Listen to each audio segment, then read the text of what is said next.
Hi guys and welcome back to the channel Deepak Yadav Education. Welcome to the daily current affairs of 17 November 2023। तो guys आज है तारीख 17 November 2023 और है Friday. आज की तारीख से जितने भी मोस्ट इंपॉर्टेंट करंट अफेयर्स बनेंगे उन सभी करंट अफेयर्स को हम यहाँ पर डिटेल से डिस्कस करेंगे। ये वीडियो यूपीएससी और स्टेट पीएससी के पॉइंट ऑफ व्यू से काफ़ी ज़्यादा इंपॉर्टेंट हो जाता है। तो चलो शुभ आरंभ करते हैं। बट आगे बढ़ने से पहले मैं आपको बता दूं, हर रोज़ मॉर्निंग में राइट टाइम 5 बजे आपको ये वीडियो इसी चैनल पर मिल जाता है। तो आज कौन कौन समय पर वीडियो में प्रेजेंट हो चुका है नीचे लाइव चैट में ज़रूर से मेंशन करना। दोस्तों इस लेक्चर में हम लोग मेजरली इंडियन एक्सप्रेस के ऊपर फोकस करते हैं, लेकिन इसके साथ साथ जो भी हमारे बाकी सारे इंपॉर्टेंट सोर्सेस हैं जैसे PIB, Down To Earth, Live Mint, सभी के न्यूज़ आर्टिकल्स को प्रॉपर बैकग्राउंड इन्फॉर्मेशन के साथ में कवर करते हैं। इस लेक्चर का एंड बहुत इंपॉर्टेंट है, उसको मिस मत करना, क्योंकि वीडियो के लास्ट में आप सभी लोगों का एक टेस्ट लिया जाता है। यानी पूरे लेक्चर को अगर आप लोग अच्छे से सुनोगे, लास्ट में आप उस टेस्ट को अटेम्प्ट करोगे, जो भी आपका स्कोर आएगा उसको नीचे कमेंट सेक्शन में लिखोगे, तो इससे आपके अंदर एक हाई कॉन्फिडेंस क्रिएट होगा कि हाँ मैंने आज के इस लेक्चर से इन चीज़ों को सीखा है। साथ ही साथ में दोस्तों आपकी एक हैबिट डेली बेसिस पे डेवलप होगी अपने एग्जामिनेशन के अंदर में अच्छा स्कोर करने के लिए, क्योंकि आप डेली बेसिस पे क्वेश्चंस लगा रहे होंगे। एग्जाम में बैठोगे तो कुछ भी नया नहीं लगेगा, आपको ये महसूस होगा यार ये तो काम मैं डेली कर रहा हूँ, और उस दिन भी आपके अंदर वो जो कॉन्फिडेंस है वो आपको एक अच्छा स्कोर देने में काफ़ी हेल्प करेगा। बाकी इस लेक्चर का पीडीएफ वगैरह चाहिए तो इसके लिए आपने फटाफट टेलीग्राम पर जाना है। वहाँ पे जाके सर्च बॉक्स में लिखना दीपक यादव एजुकेशन यूपीएससी, आपको ये टेलीग्राम चैनल मिल जाएगा। यहाँ से आप डेली बेसिस पे इस लेक्चर के पीडीएफ को डाउनलोड कर सकते हो। और अगर आप मेरे साथ में पर्सनली जुड़ना चाहते हो तो फटाफट इंस्टाग्राम पे जाओ, वहाँ पे जाके फिर से लिखना है दीपक यादव एजुकेशन। मेरा प्रोफाइल मिलेगा जहाँ पे ऑलरेडी 13,000 से ज़्यादा लोग जुड़ चुके हैं। आप भी मेरे साथ में पर्सनली जुड़ सकते हो। चलिए स्टार्ट करते हैं आज के इस इम्पॉर्टेंट से सेशन को। और सबसे पहले आर्टिकल में हम बात करेंगे कड़कनाथ चिकन के बारे में, जिसका एक फ़ोटो आपने थंबनेल पर भी देखा होगा। दोस्तों ये जो चिकन है या फिर आपको ये मुर्गा दिख रहा होगा, इसका कलर ही पूरी तरह से ब्लैक है। ये रियल है, ऐसा नहीं है यहाँ पर कोई स्टैचू वगैरह है, ऐसा कुछ भी नहीं है। ये बिल्कुल यहाँ पर एक रियल चिकन आपको नज़र आएगा। इसका नाम है कड़कनाथ चिकन। हाल ही में काफ़ी चर्चा में आया है। क्यों, मैं आपको बता दूं खबर क्या है। खबर यह है कि जैसे जैसे हमारे मध्य प्रदेश के असेंबली इलेक्शंस हमको नज़र आ रहे हैं, तो इन इलेक्शंस के दौरान यहाँ पे कड़कनाथ चिकन के जो डिमांड है और इसके जो प्राइस हैं वो बहुत तेज़ी से इंक्रीज़ हुए हैं मध्य प्रदेश के झाबुआ डिस्ट्रिक्ट में। इस वजह से दोस्तों यहाँ पर ये कड़कनाथ चिकन चर्चा में है। कुछ बेसिक बातें प्रीलिम्स के लिए बहुत इंपॉर्टेंट हैं, उसको मैं यहाँ पे आपके साथ में कवर करूँगा। सबसे पहली चीज़ आपसे पूछा जा सकता है कि जो कड़कनाथ चिकन है ये कौन से स्टेट का एक नेटिव है, ये कौन से राज्य में पाया जाता है। तो दोस्तों यहाँ पर मध्य प्रदेश के अंदर में पाया जाता है। स्पेशली मध्य प्रदेश में भी एक डिस्ट्रिक्ट है झाबुआ डिस्ट्रिक्ट, वहाँ पर इसको फाउंड किया जाता है। अब मध्य प्रदेश की अगर हम लोग लोकेशन देखें तो यह है इंडिया का मैप, जस्ट बिल्कुल मिडिल में आपको यहाँ पे नजर आएगा मध्य प्रदेश। मध्य प्रदेश कई सारे स्टेट्स के साथ में बड़ी बड़ी बाउंड्रीज को शेयर करता है। फॉर एग्जांपल यहाँ पे राजस्थान के साथ में एक बाउंड्री लगती है, उत्तर प्रदेश के साथ में एक बाउंड्री लगती है, छत्तीसगढ़ के साथ में लगती है, महाराष्ट्र के साथ में लगती है और गुजरात के साथ में लगती है। तो ये जो स्टेट है एक प्रॉपर लैंडलॉक स्टेट भी आपको यहाँ पर दोस्तों देखने को मिलेगा। ठीक है, मध्य प्रदेश की कैपिटल है भोपाल, ये आपको क्लियरली दिख रहा होगा। अब दोस्तों यहाँ पर ये जो चिकन है कड़कनाथ चिकन, इसका जो पूरा फ्लैश है वो पूरा ब्लैक कलर का है। और इस चिकन को हम लोग ब्लैक चिकन भी बोलते हैं या काली मासी के नाम से भी यहाँ पर जानते हैं। और यहाँ पर ये जो मीट है दोस्तों, ये जो मीट ही नहीं, मीट के साथ साथ दोस्तों इसके जितने भी ऑर्गन्स हैं या इवन हड्डियाँ जो है इस चिकन की, वो भी यहाँ पर ब्लैक ही नज़र आती हैं। ऐसा भी हमारे जो आर्टिकल्स हैं वो बताते हैं। और इस चिकन का जो अंडा होता है, एग्स जो होता है, वो भी ब्लैक होते हैं। आपने थंबनेल में देखा होगा, ये एक मैं फ़ोटो दिखाता हूँ, ये आप देख पा रहे होंगे, ये वह चिकन है और इसके ये अंडे हैं, ये भी पूरी तरह से ब्लैक कलर के नज़र आएंगे। और ये बहुत ही ज़्यादा कॉस्टली होता है। बताया जाता है कि पर केजी का जो रेट है वो लगभग 1000 किलोग्राम्स के आसपास का है, मतलब 1000 रुपये का 1 किलोग्राम के आसपास जो इसका मीट है वो यहाँ पर बिकता है। बाकी दोस्तों यहाँ पर ये जो कड़कनाथ चिकन है इसको जीआई टैग भी दिया जा चुका है। 2018 में ये स्पेशल जीआई टैग इसको मिल चुका था। इसका जो मीट है ये जाना जाता है हाई आयरन कंटेंट की वजह से। इसमें आयरन कंटेंट बहुत ज़्यादा होता है, जो कोलेस्ट्रॉल लेवल होता है बहुत कम होता है बाकी सारे ब्रीड्स के कंपैरिजन में। प्रोटीन कंटेंट थोड़ा ज़्यादा होता है। साथ ही साथ में कोई अगर मसल बिल्डिंग के ऊपर एक फोकस कर रहा है, उसका गोल है मसल बिल्डिंग करना, मसल के रिपेयरमेंट के लिए काम करना, तो उसके लिए यहाँ पर एक बढ़िया कह सकते हो कि नॉन वेजिटेरियन डाइट के अंदर में हमें ये चीज़ देखने को मिल जाती है। समझ गए? आगे आते हैं। अब थोड़ी और बेसिक चीज़ों के बारे में बात की गई है। अब दोस्तों यहाँ पर ये जो कड़कनाथ चिकन है ये कहीं ना कहीं माना जाता है कि बहुत सारे लोगों के लिए बहुत बेनिफिशियल हो सकता है। कई बार जो अस्थमा के मरीज़ होते हैं या ऐसे मरीज़ जिनके वो रेस्पिरेटरी इश्यूज़ हैं, तो ऐसे मरीजों को डॉक्टर भी कभी कभी कड़कनाथ चिकन रेकमेंड कर देते हैं, स्पेशली यहाँ पर ऑब्वियस सी बात है वो पर्सन जो नॉन वेजिटेरियन खाते हो, ठीक है, नॉन वेज भी हो। समझ गए। नाउ अब आते हैं थोड़ा स्पेशल बातों पर, जीआई टैग। क्योंकि इस कड़कनाथ चिकन को ऑलरेडी 2018 में जीआई टैग दिया जा चुका है। तो क्या होता है जीआई टैग? दोस्तों जीआई टैग एक प्रकार का साइन होता है जो कि अलग अलग प्रोडक्ट्स को दिया जाता है। उस प्रोडक्ट्स की ओरिजिनलिटी को ये दर्शाता है, वो प्रोडक्ट कहाँ से ओरिजिन हुआ है उस चीज़ को दर्शाता है, उस प्रोडक्ट की एक रेपुटेशन बना के रखता है। सपोज यहाँ पे जैसे जो जीआई टैग है ना, ये अलग अलग सामान को दिया जा सकता है, चाहे वो हमारा एग्रीकल्चर प्रोडक्ट हो गया, फूड स्टफ हो गया, वाइन, ड्रिंक, हैंडीक्राफ्ट हो गया, कोई इंडस्ट्री का सामान हो गया। इन सब चीज़ों में यहाँ पर दोस्तों ये जो जीआई टैग है वो दिया जा सकता है, आपने ध्यान में रखना है। जीआई टैग यहाँ पर बस खाली क्या करता है, उस प्रोडक्ट की वैल्यू बढ़ा देता है और जिस एरिया से वो प्रोडक्ट बनकर आ रहा है। फॉर एग्जाम्पल ये कड़कनाथ चिकन मध्य प्रदेश के अंदर में यहाँ पर प्रोड्यूस होता है, मध्य प्रदेश में यहाँ पर सबसे पॉपुलरली पाया जाता है, मध्य प्रदेश का ही नेटिव है वो, ठीक है। तो मध्य प्रदेश के लिए यहाँ पर आप कह सकते हो कड़कनाथ चिकन जाना जाएगा। प्लस हम लोग ये देखेंगे कि भाई उसकी जो ओरिजिनलिटी है वो कहाँ से है, उसका स्पेशल ओरिजिन कहाँ से है। मध्य प्रदेश के अंदर में कड़कनाथ चिकन को लेकर जो रेपुटेशन है वो काफ़ी ज़्यादा इंक्रीज़ हो जाएगा। तो ऐसी बहुत सारी जो चीज़ें हैं वो इंप्रूव हो जाती हैं, स्पेशली जब एक पर्टिकुलर प्रोडक्ट को जीआई टैग मिलता है। जो जीआई टैग एक सामान को दिया जाता है ना, ये सब एक पर्टिकुलर एक्ट के माध्यम से किया जाता है और ये जो कानून है इसका नाम है geographical indication of goods registration and protection act 1999। दोस्तों ये जो जीआई टैग होता है किसी भी अगर हम सामान को देते हैं वो 10 साल के लिए वैलिड होता है, केवल 10 साल तक जीआई टैग रहेगा। लेकिन आप चाहो तो उसको वापस से रिन्यू भी करवा सकते हो, वापस आगे कुछ सालों के लिए फर्दर बढ़वा सकते हो। अब इंडिया में जो पहला सामान था, अगर आपसे सवाल पूछा जाए भारत में पहला प्रोडक्ट कौन सा है जिसको जीआई टैग दिया गया था, तो भारत में का पहला प्रोडक्ट है वो है दार्जिलिंग टी। आपने ध्यान में रखना है 2004-05 में ये जीआई टैग दिया गया था। क्लियर हो गया। चलिए अगला article, GS paper number 1 geography के पॉइंट ऑफ व्यू से इंपॉर्टेंट है। आपसे कुछ दिनों पहले मैंने बोला भी था कि मैप में आपको लेक टीटीकाका को देखना है। काफ़ी सारे लोगों ने देखा होगा, काफ़ी सारे लोगों ने नहीं देखा होगा। तो यहाँ पर मेरा एक मात्र पर्पज़ यही है कि मैं हर एक बेसिक चीज़ जो इंपॉर्टेंट है वो आपको यहाँ पे बता सकूँ। तो लेक टीटीकाका दोस्तों अभी चर्चा में है। चर्चा में क्यों है? क्योंकि लेक टीटीकाका इस झील का जो पानी का लेवल है ये बहुत ज़्यादा कम हो चुका है, काफ़ी सारा पानी सूख चुका है। उसके पीछे का रीज़न है एल नीनो इवेंट, और इसी एल नीनो की वजह से साउथ अमेरिका में जो टेम्परेचर है, जो गर्मी है वो ज़्यादा देखने को मिली है और गर्मी की वजह से इस झील का पानी सूख गया और इस चक्कर में पानी का लेवल कम हो गया और इसी वजह से लेक टीटीकाका न्यूज़ में आ गया। अब क्या करना है, पहले तो हम लेक टीटीकाका के बारे में बेसिक बातों को डिस्कस करेंगे, फिर मैं आपको एल नीनो वाला जो ये इवेंट है क्या होता है ये भी आपको बताऊंगा, ठीक है। तो दोस्तों लेक टीटीकाका दुनिया में एक बहुत ही ज़्यादा हाईएस्ट नेविगेबल वाटर बॉडी है। काफ़ी ऊंचाई पर आपको ये लेक देखने को मिल जाती है, स्पेशली क्योंकि पहाड़ों में स्थित है, इस वजह से ऊंचाई पर यहाँ पे बोला जा रहा है। क्योंकि साउथ अमेरिका में जो एंडीज माउंटेन्स फैले हुए हैं, अगर मैं आपको ये पर्टिकुलर मैप दिखाऊं तो ये साउथ अमेरिका का है, ठीक है। यहीं पर आपको ये एंडीज माउंटेन्स देखने को मिलते हैं और इन्हीं एंडीज माउंटेन्स में, इन्हीं पहाड़ों में दोस्तों यहाँ पर एक झील आती है, ये आप छोटी सी देख रहे होंगे लेक टीटीकाका। तो ये जो झील है ये 2 देशों में फैली हुई है। इस झील का कुछ हिस्सा पेरू में है और कुछ हिस्सा बोलीविया में है। इसी मैप को जूम करके देखोगे तो कुछ इस प्रकार से ये सिनेरियो नजर आएगा। तो ये हो गया दोस्तों लेक टीटीकाका। इसी लेक में बहुत सारे छोटे छोटे आइलैंड्स भी आपको नजर आ रहे होंगे, बहुत सारे टापू इस लेक में हैं। ये लेक का साइज़ काफ़ी बड़ा है, ठीक है। ये आप देख पाओगे, इधर हो गया पेरू और इधर हो गया बोलीविया। तो पेरू में काफ़ी सारा हिस्सा आता है इस झील का और बोलीविया में भी काफ़ी सारा हिस्सा हमको देखने को मिल जाता है। समझ गए? लोकेशन आपको क्लियर हो गई। दोस्तों बोला यह जाता है कि इस झील में, इतनी बड़ी झील है, पानी आता कहाँ से होगा? दोस्तों इस तरीके से पहाड़ों से निकल कर आती हैं 25 नदियाँ।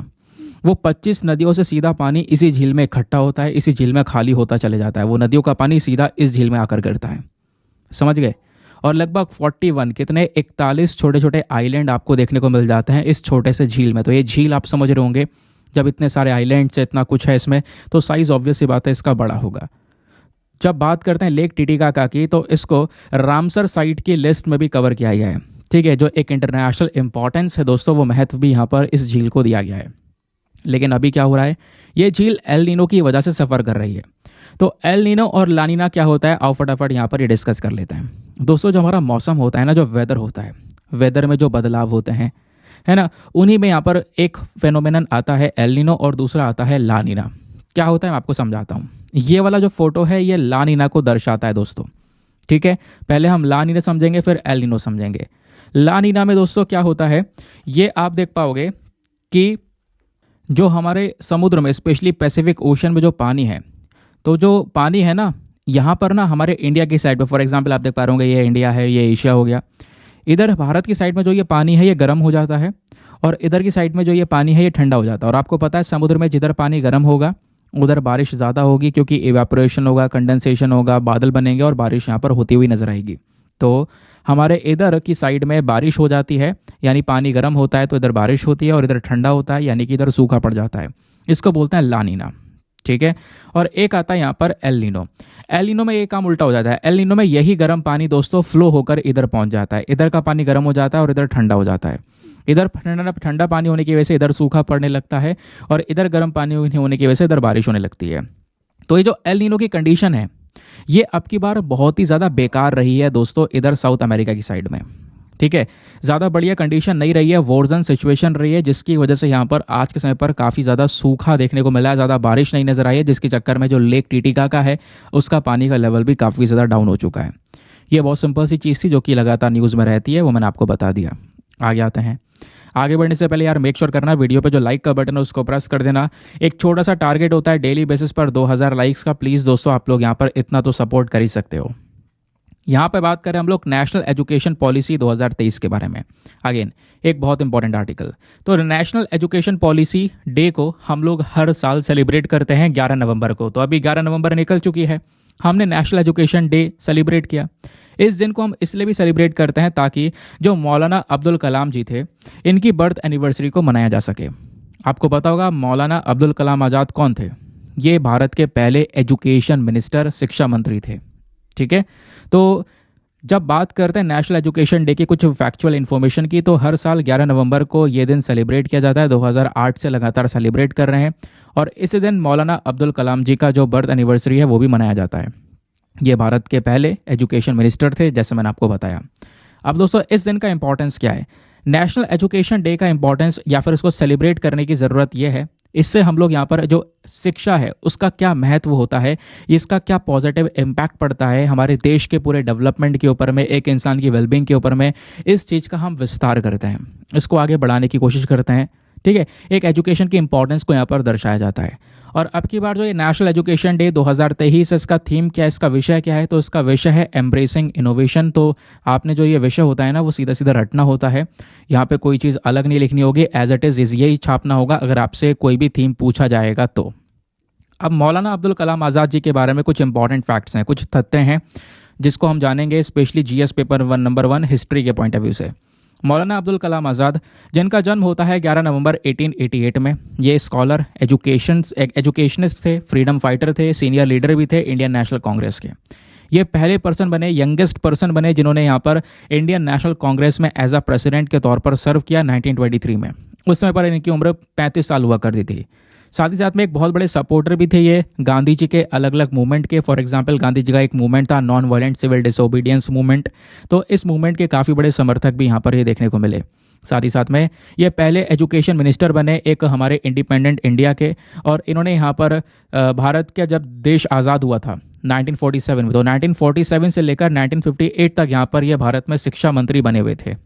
साथ ही साथ दोस्तों बताया ये जाता है कि इन्होंने बहुत सारी जो इम्पॉर्टेंट एजुकेशनल इंस्टीट्यूशंस हैं उनको भी इस्टेब्लिश किया, जैसे Indian institute of technology, university grant commission that is UGC. तो इन इंपॉर्टेंट बॉडीज़ को इस्टेब्लिश करने के पीछे भी यहाँ पर यही व्यक्ति हैं। साथ ही साथ में इनकी मृत्यु के बाद में भारत का जो एक हाईएस्ट सिविलियन ऑनर अवार्ड है भारत रत्न अवार्ड, ये भी यहाँ पर इनको दिया गया है 1992 में। समझ गए? चलिए आते हैं उसके बाद में अगले आर्टिकल पर। नेक्स्ट आर्टिकल में एक्सरसाइज कॉर्पेट एंड बोंगो सागर के बारे में डिस्कशन किया जा रहा है। Again very important article, specially for the GS paper number 3 defence and security. क्या बात की जा रही है? तो पहले तो हम समझेंगे न्यूज़ क्या है, खबर क्या है। हाल ही में दोस्तों ये जो अभ्यास है कॉर्पेट एंड बोंगो सागर, ये अभ्यास इंडियन नेवी और बांग्लादेश की नेवी के बीच में कंडक्ट किया गया था। अभी कुछ दिन पहले की बात है, 7 नवंबर से 9 नवंबर तक ये पूरा अभ्यास चला। कहाँ पर? बे ऑफ बंगाल में। इस वजह से यहाँ पर ये न्यूज़ में है। कई बार आपसे डायरेक्टली पूछ लिया जाता है कि कौन कौन से देश के बीच में ये अभ्यास होता है, तो आपने ध्यान रखना है ये जो एक्सरसाइज कॉर्पेट और बोंगो सागर है ये भारत की नेवी और बांग्लादेश की नेवी के बीच में कंडक्ट किया जाने वाला अभ्यास है। तो दोस्तों यहाँ पर ये जो अभ्यास है ये चौथा एडिशन है बोंगो सागर का, और 5वां एडिशन है कॉर्पेट का। कॉर्पेट का यानी कि कोऑर्डिनेटेड पेट्रोल एक्सरसाइज। दोनों ही अभ्यास नेवल अभ्यास हैं, यानी कि यहाँ पर इंडिया और बांग्लादेश की जो नेवी हैं वो आपस में मिलकर इस अभ्यास को कंडक्ट करती हैं। ठीक है, इसमें अब की बार इंडियन नेवी शिप, भारत के जो जहाज़ हैं, स्पेशली कौन सा, कुथर हो गया, किल्तन हो गया, मैरीटाइम पेट्रोल एयरक्राफ्ट हो गया, डॉर्नियर, इन सब ने पार्टिसिपेट किया इस अभ्यास में। और अब बांग्लादेश की साइड से जो उनकी नेवी के जहाज़ थे उसमें अबू बकर हो गया और अबू उबैदा हो गया, ये जहाज़ आए थे। ठीक है, जो कॉर्पेट 23 है दोस्तों, इसमें भी हम लोगों ने मेडन ह्यूमैनिटेरियन असिस्टेंस को यहाँ पे किया, यानी कि यहाँ पर दोनों नेवीज़ ने, यानी कि बांग्लादेश और भारत की जो नेवीज़ हैं, इन दोनों ने मिलकर इस प्रकार का अभ्यास, इस प्रकार की एक्सरसाइज की है कि भाई मान लो यहाँ पर कोई प्रॉब्लम आ जाती है, कोई नेचुरल डिजास्टर आ जाता है, तो उस समय पर कैसे रेस्क्यू ऑपरेशन चलाना है, कैसे लोगों को बचाना है, तो उस प्रकार का यहाँ पर अभ्यास किया गया है। समझ गए। जो INS कुथर है जो भारत की साइड से गया है, ये हमने खुद से बनाया है। ये एक कॉर्वेट है दोस्तों। कॉर्वेट मतलब एक लड़ाकू जहाज, साइज में थोड़ा छोटा होता है लेकिन लड़ाकू जहाज होता है। कई सारे वेपन्स, कई सारे हथियार इस जहाज के ऊपर लगे हुए होते हैं। साथ ही साथ में INS किल्तन, ये भी हमने खुद से बनाया है। ये है एंटी सबमरीन कॉर्वेट, यानी कि दुश्मन की जो पनडुब्बी होती है, दुश्मन का जो सबमरीन होता है, उससे लड़ने में, उसको मार के गिराने में यहाँ पर ये हेल्प करता है INS किल्तन। तो दोस्तों यहाँ पर ये दोनों के बारे में कुछ बेसिक चीज़ें आपसे डायरेक्टली पूछा जा सकता है कि INS कुतर रिसेंटली न्यूज़ में था, क्या है ये, तो बता देना ये एक गाइडेड मिसाइल कॉर्वेट है। फिर पूछा जा सकता है INS किल्तन न्यूज़ में था, ये क्या है, तो एक एंटी सबमरीन कॉर्वेट है। क्लियर। चलिए आते हैं अगले आर्टिकल पर। नेक्स्ट आर्टिकल हमारे एनवायरमेंट के पॉइंट ऑफ व्यू से इंपॉर्टेंट है। यहाँ पे बात की जा रही है एटनबरोज लॉन्ग बीक्ड एकिडना के बारे में। अब दोस्तों यहाँ पर ये ना एक एनिमल का नाम है जो आप स्क्रीन पर देख पा रहे होंगे। एक छोटा सा जानवर जिसके बॉडी पर कई सारे जो स्पाइक्स जो कांटे हैं वो नजर आ रहे होंगे। इसकी लंबी सी चोंच आपको नजर आ रही होगी, इस वजह से यहाँ पर लॉन्ग बीक्ड वर्ड जरूर ऐड किया हुआ है। ठीक है, तो यहाँ पर एक एटनबरोज है जिसका जो यहाँ पर चोंच है वो बहुत ही ज़्यादा लंबा आपको देखने को मिलेगा। इसका साइंटिफिक नेम क्या है? इसका साइंटिफिक नेम है ज़ैग्लोसस एटनबरोगी। ये इसका साइंटिफिक नेम हो गया। तो ये न्यूज़ में क्यों है दोस्तों? ये आर्टिकल थोड़ा ज़्यादा इंपॉर्टेंट है। ज़्यादा इंपॉर्टेंट इसलिए है क्योंकि ये जो जानवर आपको दिख रहा है ना दोस्तों, ये लगभग दशकों से, मतलब 60-70 साल से कभी दिखाई नहीं पड़ा है। हम तो सोच रहे थे ये पूरी तरह से एक्सटिंक्ट हो गया, विलुप्त हो गई ये प्रजाति, लेकिन रिसेंटली इंडोनेशिया के एक जगह पर इस प्रजाति को वापस से देखा गया। इस वजह से ये न्यूज़ में है और इसी वजह से आपने एग्जाम के लिए भी इसके बारे में पढ़ना होगा। तो एटनबरो लॉन्ग बीक्ड एकिडना के बारे में और कुछ बेसिक जानकारी लेते हैं दोस्तों। यहाँ पर इस जानवर को हम लोग सर डेविड्स लॉन्ग बीक्ड एकिडना के नाम से भी जानते हैं। क्यों? क्योंकि यहाँ पर जो नाम है ना, सर डेविड्स क्यों है? क्योंकि यहाँ पर एक पर्सन है, एक व्यक्ति है जिनका नाम है सर डेविड एटनबरो। तो इन्हीं के नाम के ऊपर इस जानवर का नाम रखा गया है। ठीक है, ये बात ध्यान में रखोगे दोस्तों। कहाँ पे पाया गया है? अभी रिसेंटली इंडोनेशिया के कुछ रिमोट वाले हिस्सों में। इंडोनेशिया कहाँ पर है? तो ये हो गया इंडिया। इंडिया से आपने चलना है साउथ ईस्ट एशियन साइड में। अब साउथ ईस्ट एशियन साइड कौन सी होगी? ये वाली। अब साउथ ईस्ट एशिया में आप देख पाओगे यहीं पर आपको देखने को मिल जाता है एक इंडोनेशिया। इंडोनेशिया कई सारे छोटे छोटे आइलैंड्स आते हैं इंडोनेशिया के, और इंडोनेशिया के बराबर में पपुआ न्यू गिनिया भी है। इसी पपुआ न्यू गिनिया के अंदर भी दोस्तों यहाँ पर ये वाला जो एनिमल है वो कई सारी जगह पर हमको देखने को मिल जाता है। ठीक है, तो इसके हैबिटेट की बात हो गई। अब बात करते हैं, ये जो जानवर है ना, ये नॉकटर्नल है। नॉकटर्नल मतलब रात में सारे काम करता है, रात में जागना पसंद है और बहुत मुश्किल से बाहर निकलता है। एक शाय प्रकार का यहाँ पर एनिमल है। ये ज़्यादा इंपॉर्टेंट है। ये दोनों पॉइंट्स आपसे डायरेक्टली पूछे जा सकते हैं। इसका कंजर्वेशन स्टेटस आपसे पूछा जा सकता है कि भैया यहाँ पर ये जो एटनबरो लॉन्ग बीक्ड एनिमल है, IUCN रेड लिस्ट में यहाँ पर इसको कौन सी कैटेगरी में कवर किया गया है? तो क्रिटिकली एंडेंजर्ड कैटेगरी में कवर किया गया है। क्रिटिकली एंडेंजर्ड कैटेगरी में कवर करने का मतलब है ये प्रजाति बहुत ही ज़्यादा खतरे में है, इसको एक हाई प्रोटेक्शन की ज़रूरत है। और साइट्स के अंदर में इसको अपेंडिक्स 2 में कवर किया गया है, यानी कि अगेन यहाँ पे इसको जो इसका व्यापार वगैरह, इंटरनेशनल ट्रेड वगैरह जो होता है वो हम लोग नहीं कर सकते हैं, आप ऐसा कह सकते हो। समझ गए? तो बहुत मुश्किल से एक प्रजाति देखने को मिली है जिसकी वजह से न्यूज़ में है। चलिए आते हैं अगले आर्टिकल पर। नेक्स्ट आर्टिकल भी एग्जाम के लिए इंपॉर्टेंट होने वाला है। बात कर रहे हैं नॉन मेलोनोमा स्किन कैंसर के बारे में। तो ये स्किन कैंसर अभी काफ़ी ज़्यादा चर्चा में आ चुका है। वर्ल्ड हेल्थ ऑर्गेनाइजेशन ने ये बताया कि हर 3 मृत्यु जो हो रही हैं स्किन कैंसर के मामले में, उनमें से एक जो मृत्यु है वो इसी प्रकार के स्किन कैंसर की वजह से हो रही है। ये स्किन कैंसर कब होता है? जब हम लोग सूर्य के अंदर ज़्यादा रुक जाते हैं। सूर्य के अंदर मतलब यहाँ पर जो सूर्य की गर्मी होती है, आप ज़्यादा यहाँ पर वो सूर्य की गर्मी सेकने लगते हो, तो उससे यहाँ पर स्किन कैंसर हो सकते हैं। तो कुछ रिपोर्ट्स आई हैं इसको लेकर, वो डिस्कस कर लेते हैं। साल 2019 में क्या होता है, लगभग 6 बिलियन पीपल जो वर्किंग एज वाले हैं, यानी कि जिनकी उम्र 15 साल और 15 साल से ऊपर, बच्चों के लिए नहीं है, बच्चों वाली एज भी देखने को मिल जाती है, बट 15 या 15 साल से ऊपर या और बूढ़े लोग, अगर वो व्यक्ति यहाँ पर सूर्य की जो अल्ट्रा वायलेट रेडिएशन होती है, जिसको हम लोग बोलते हैं यूवी रेज, बहुत खतरनाक होती हैं, अगर ये ultra violet radiation directly body के ऊपर जाती हैं दोस्तों, तो ये बॉडी के ऊपर स्किन कैंसर बना सकती हैं। साल 2019 में लगभग 19,000 लोगों की जान गई थी 183 देशों में। किसकी वजह से? इस स्किन कैंसर की वजह से। और केवल उन्हीं लोगों की जान गई जो कि यहाँ पर बाहर काम करने वाले थे, यानी बाहर खुले में काम करते थे, लगातार जो सूर्य की धूप है वो उन पर पड़ती रहती थी। और जितने भी लोग की जान गई इनमें से 65% पुरुष थे। तो सरकार को यहाँ पर एक प्रॉपर नई नई जो पॉलिसीज़ हैं उसको एस्टेब्लिश करना चाहिए, उसको लागू करना चाहिए, कुछ रेगुलेशंस लेकर आने चाहिए, जिससे यहाँ पर हम लोग क्या कर सकें, ये जो स्किन कैंसर है जो कि सूर्य की इस गर्मी, इस अल्ट्रावायलेट रेडियो रेज से हो रहा है, इन किरणों से हो रहा है, इसको यहाँ पे कंट्रोल किया जा सके। इसलिए तो हमारे ऊपर कह सकते हो कि एनवायरनमेंट में ओजोन लेयर है। ओजोन लेयर क्या कर रही है? ओजोन लेयर हमें अल्ट्रावायलेट रेडिएशन से ही तो बचा रही है। अब वहाँ पर ओजोन लेयर धीरे धीरे डिप्लीट हो रही है, कम हो रही है या ख़त्म हो रही है। रीज़न क्या है? पोल्यूशन। अब ओजोन लेयर जितना डिप्लीट होगी, सूर्य की जो अल्ट्रावायलेट रेज है वो डायरेक्टली हमारे ऊपर पड़ेंगी, और डायरेक्टली पड़ने से यहाँ पर ये जो स्किन कैंसर के चांसेस है वो बहुत ही ज़्यादा इंक्रीज हो जाते हैं दोस्तों। समझ गए? तो ये नॉन मेलानोमा स्किन कैंसर क्या है दोस्तों? यहाँ पर इस प्रकार का, यहाँ पर ये मतलब जो ग्रुप ऑफ कैंसर्स होते हैं ना, उस ग्रुप में से यहाँ पर ये एक ऐसा कैंसर है जो कि हमारी खाल में, स्किन में जो सबसे ऊपर वाली लेयर होती है उस पर डेवलप होता है, और बॉडी पे इस प्रकार के रैशेस वगैरह होने लगते हैं, जैसा आप यहाँ पर देख पा रहे होंगे। समझ गए? तो हमारे स्किन में अपर लेयर्स के अंदर में ये स्किन कैंसर डेवलप होता है। क्लियर हो गया?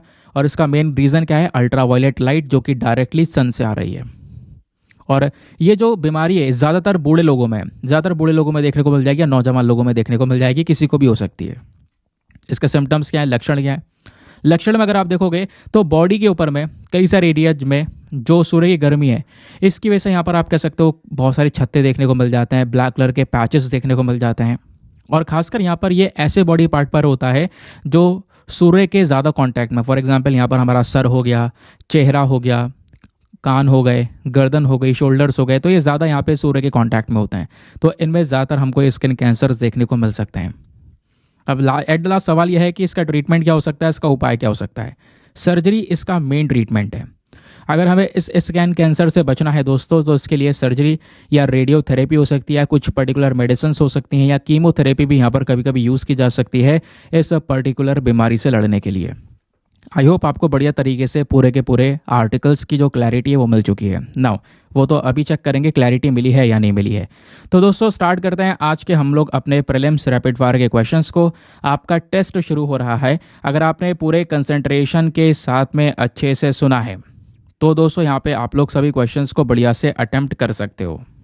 पहले मैं आपको सारे के सारे क्वेश्चंस बताऊंगा, लास्ट में एक एक करके सभी के आंसर्स बताऊंगा। आप उसको रीमैच करना और देखना कितने आपने सही किए और कितने गलत किए। क्वेश्चन नंबर 1, यहाँ पे बात की जा रही है कड़कनाथ चिकन, जो कि अभी हाल ही में जिसको जीआई टैग मिला है। ये जो कड़कनाथ चिकन है ये कौन से राज्य से बिलोंग करता है या कौन से राज्य का नेटिव एनिमल है? Option number A Gujarat, B Odisha, C Madhya Pradesh या फिर डी कर्नाटका। ना दोस्तों नेक्स्ट क्वेश्चन पूछता है लेक टिटिकाका के बारे में। तो लेक टिटिकाका को लेकर 2 स्टेटमेंट्स दिए गए हैं, बताना है इनमें से कितने स्टेटमेंट सही हैं, सॉरी कौन सा स्टेटमेंट सही है। पहला स्टेटमेंट बोलता है कि जो लेक टिटिकाका है एक हाईएस्ट वाटर बॉडी है हमारे पूरे वर्ल्ड में। सेकंड स्टेटमेंट, जो लेक टिटिकाका है ये नॉर्थ अमेरिका में जो हमारे रॉकी माउंटेन्स है वहाँ पर लोकेटेड है। तो बताओ दोनों स्टेटमेंट्स में से कौन सा स्टेटमेंट सही होना चाहिए? Option number A 1 only, B 2 only, C दोनों सही है या डी दोनों के दोनों गलत हैं। नाउ नेक्स्ट क्वेश्चन पर आते हैं। अगला क्वेश्चन बहुत ही सरल सा है। एटनबोरोस लॉन्ग बीक्ड एकिडना, ये जो पर्टिकुलर एक प्रजाति एनिमल की ये कौन से जगह में पाई जाती है? Option number A Western Ghats, B Amazon forest, C Himalayas या डी साउथ ईस्ट एशिया। इसका सही उत्तर क्या होना चाहिए? नाउ अगला एक और सरल सा क्वेश्चन, एक्सरसाइज कॉर्पेट, ये जो अभ्यास है ये कौन से 2 देशों के बीच में होता है? एक तरफ तो इंडिया हो गया, इंडिया के साथ दूसरा कौन सा देश है जिसके बीच में दोस्तों ये वाला अभ्यास कंडक्ट किया जाता है? Option number A France, B Russia, C Japan या फिर डी बांग्लादेश। बताओ इसका सही उत्तर क्या होना चाहिए? नेक्स्ट क्वेश्चन में आपसे पूछा जाता है नॉन मेलानोमा स्किन कैंसर को लेकर 3 स्टेटमेंट्स है, बताना है इनमें से कितने स्टेटमेंट्स सही हैं। How many of the above statements are correct? पहला स्टेटमेंट बोलता है कि जो ये स्किन कैंसर है ये हमारी स्किन की हमारी खाल की अपर लेयर्स में डेवलप होता है। सेकंड स्टेटमेंट बोलता है कि जो ये स्किन कैंसर है ये मेनली तब होता है जब एक व्यक्ति डायरेक्टली जो सूर्य की अल्ट्रावायलेट रेज होती हैं उसके कांटेक्ट में आ जाए। थर्ड स्टेटमेंट बोलता है कि ये जो पर्टिकुलर कैंसर है ये केवल और केवल बच्चों में दिखाई पड़ता है। तो बताओ तीनों स्टेटमेंट्स में से कितने स्टेटमेंट सही हैं? ऑप्शन नंबर ए केवल एक, ऑप्शन नंबर बी केवल दो, ऑप्शन नंबर सी तीनों सही हैं, या ऑप्शन नंबर डी सब गलत हैं। तो दोस्तों ये थे हमारे सारे के सारे क्वेश्चंस। आई होप आप लोगों ने मैक्सिमम क्वेश्चंस को बिल्कुल सही सही अटेम्प्ट किया होगा। नाउ एक एक करके सभी क्वेश्चंस के आंसर्स को देखना शुरू करेंगे। लास्ट वाले क्वेश्चन से आंसर को कवर करना हम शुरू करने वाले हैं, ठीक है? आप लोग अपना रीमैच वगैरह करना, चेक करना क्या सही है क्या गलत है। तो नैन मेलानोमा कैंसर को लेकर जो दोस्तों बात की गई थी कि 3 स्टेटमेंट बताओ उनमें से कितने सही हैं? केवल 2 स्टेटमेंट सही हैं। पहला स्टेटमेंट देखते हैं, क्या ये हमारी स्किन की अपर लेयर में डेवलप होता है? जी बिल्कुल सही बात है। दूसरा, क्या ये तब होता है जब हमारा जो सूर्य के अल्ट्रावायलेट रेडियस के साथ में डायरेक्ट कांटेक्ट होगा तब? जी ये भी सही बात है। तीसरा, ये केवल बच्चों में दिखाई पड़ता है? ऐसा नहीं है, जो हमारे ओल्डर पीपल हैं, बुजुर्ग लोग हैं, नौजवान लोग हैं, उनमें भी यहाँ पर ही बीमारी दिखाई पड़ती है, ठीक है? तो that is why option number B only 2 is the correct answer. फिर आपसे नेक्स्ट क्वेश्चन में पूछा गया एक्सरसाइज कॉर्पेट, ये भारत और दूसरा कौन सा देश है जिसके बीच में होती है? तो इंडिया के साथ बांग्लादेश। इंडिया और बांग्लादेश की नेवी के बीच में दोस्तों इस अभ्यास को कंडक्ट किया जाता है। फिर आपसे पूछा गया एटनबोरोस की लॉन्ग बीक्ड एकिडना, ये जो पर्टिकुलर एनिमल है ये कौन से एरिया में पाया जाता है, कौन से एरिया में एंडेमिक है? तो इसका सही उत्तर है साउथ ईस्ट एशिया, क्योंकि आपको बताया था इंडोनेशिया में पाया जाता है, साथ ही साथ में पपुआ न्यू गिनिया में। तो यहाँ पर, और ये दोनों ही कंट्रीज कहाँ पर हैं? साउथ ईस्ट एशिया के अंदर। That is why option number D is also the correct one. फिर आपसे पूछा गया लेक टिटिका को लेकर बताओ 2 स्टेटमेंट्स है, इनमें से कितने स्टेटमेंट सही है? सॉरी, कौन सा स्टेटमेंट सही है? इसमें से केवल पहला वाला सही है। क्या बोलता है कि भाई लेक टिटिकाका एक हाईएस्ट वाटर बॉडी है वर्ल्ड में। सही बात है, पहाड़ों में स्थित है। दूसरा वाला स्टेटमेंट क्यों गलत है? क्योंकि यहाँ पे बोला गया है कि जो लेक टिटिकाका है ना ये हमारे नॉर्थ अमेरिका के रॉकी माउंटेन्स में लोकेटेड है। ये गलत है दोस्तों, नॉर्थ अमेरिका नहीं, साउथ अमेरिका, याद होगा। अच्छा, लेक टिटिकाका कौन से 2 देशों में फैला हुआ है? जरा उन 2 देशों का नाम बताओ, आपको पढ़ाया है, देखते हैं कितना याद है। फिर पूछा गया था अगले क्वेश्चन में कड़कनाथ चिकन, जिसको हाल ही में जीआई टैग मिला है, ये कौन से स्टेट का नेटिव एनिमल है? तो यहाँ पर इसका सही उत्तर है मध्य प्रदेश। मध्य प्रदेश का करेक्ट आंसर आपको देखने को मिल जाएगा। और स्पेशली मध्य प्रदेश के अंदर जो झाबुआ डिस्ट्रिक्ट है वहाँ पर ये कड़कनाथ चिकन सबसे ज़्यादा आपको देखने को मिल जाएगा। आई होप आपको मज़ा आया होगा, बहुत सारी जानकारी आपको मिली होगी। तो दोस्तों कितने क्वेश्चन आपने सही किए और कितने गलत, ज़रा फटाफट नीचे कॉमेंट सेक्शन बताओ, ठीक है? मिलते हैं आप लोगों से अगले वीडियो में। आज के लिए bye bye, have a nice day, thank you and जय हिंद।